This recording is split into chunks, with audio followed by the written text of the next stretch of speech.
Chronique un petit peu improvisée cette semaine parce que habituellement j'essaie de parler de l'international, je vais essayer de le faire tout de même un petit peu, mais c'est tout de même une bonne semaine pour nous puisque cette semaine, deux mecs de droite sont morts.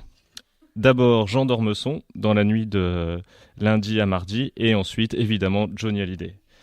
Alors une bonne semaine comme ça m'oblige à modifier un petit peu mon planning pour ajuster. Alors bon, évidemment, je vais plutôt vous parler de Johnny parce que quand même, je vais faire court et essayer de contraster un petit peu par rapport au paysage médiatique actuel qui l'encense comme un saint.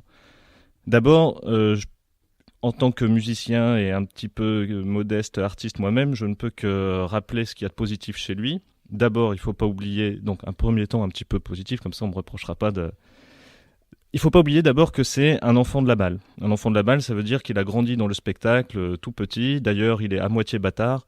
C'est un mec qui vient, au sens où son père l'a abandonné, et c'est un autre gars, un artiste qui s'est occupé de lui. Donc il vient vraiment de la galère, il vient vraiment de la misère, et il avait tout de suite eu envie de réussir et d'être artiste. Et donc ça, il y a quand même une bonne énergie au départ. Et il ne faut pas oublier que ce petit gars d'en bas, il a réussi à percer dans le gratin artistico-parisien, et ça, rien que pour ça, quand même pas mal.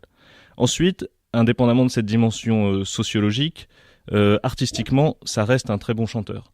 Tous les musiciens qui ont déjà fait de l'enregistrement, etc., savent que Johnny, c'est un super timbre, un super placement, en studio comme en live, parce qu'évidemment, en live, en plus, c'est une grosse bête de scène, digne de la plupart des rockers américains, etc. Donc à ce niveau-là, total respect. Et aussi, enfin, sur le tard, il s'est révélé être un bon comédien puisqu'il a fait du théâtre. Et là aussi, il a réussi à mettre à l'amende tous les théâtreux bourgeois parisiens par une présence sur scène qui a scotché et les metteurs en scène et les autres artistes. À noter aussi qu'il avait fait du cinéma. Là aussi, il avait crevé l'écran aux côtés de Jacques Brel dans sa jeunesse. Donc voilà, Johnny, c'est quand même aussi ça, il fallait le dire. Mais sinon, ça reste un gros con de droite. Hein, ne l'oublions pas, tout simplement. Dès le départ, Johnny, c'est un mec qui est du côté du manche, c'est-à-dire du mauvais côté. Il est du côté de l'ordre, il a toujours été dans le camp du pouvoir, c'est un mec du parti de l'ordre, il le restera même dans la mort. Je vous le cite, Johnny disait « Moi, j'ai une sensibilité de droite, je n'aime pas la médiocrité, je pense que la gauche pousse vers ça. » Voilà l'ambiance. Donc Johnny, populaire, oui, mais populaire bourge quand même. Parce que c'est typique des gens issus de la galère qui réussissent et qui, une fois qu'ils ont réussi, oublient un peu d'où ils viennent. Et lui, il a bien oublié d'où il venait. Mais dès le départ, il ne s'agit pas de dire que c'est une fois qu'il est devenu multimillionnaire qu'il s'est amusé à se faire construire des villas et à payer ses impôts ailleurs. Parce que dès 1964, c'est un mec qui tient à faire son service militaire.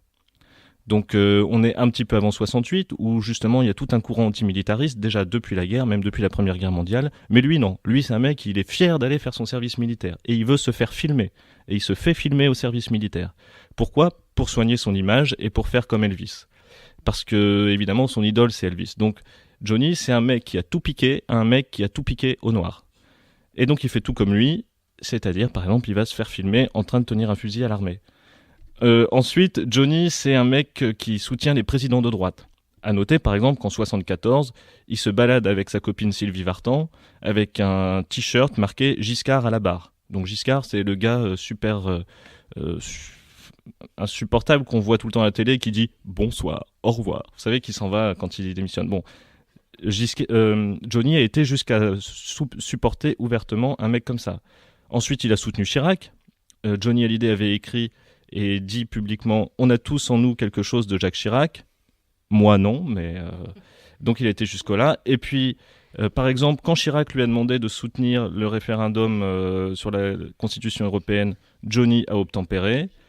Donc il a pris des positions politiques, il n'était pas obligé. Il aurait pu se contenter de faire du cinéma, du théâtre et de la musique. Non, il a été plus loin. Quand, enfin, le clou du spectacle, il a été très proche de Nicolas Sarkozy. J'espère que vous ne l'avez pas oublié. Johnny a dit... Nicolas est un ami, c'est un type bien. Et donc c'est un peu curieux de voir actuellement tous les médias, que ce soit France Culture ou France Inter par exemple, pour parler de la radio, encenser ce mec-là en oubliant qui il était politiquement. Les mêmes médias qui la semaine dernière dénonçaient l'évasion fiscale, là ils ont tout simplement oublié que Johnny c'est un des champions de l'évasion fiscale, donc c'est assez étonnant. Je conclurai en disant qu'une fois de plus, c'est un fait divers qui fait diversion.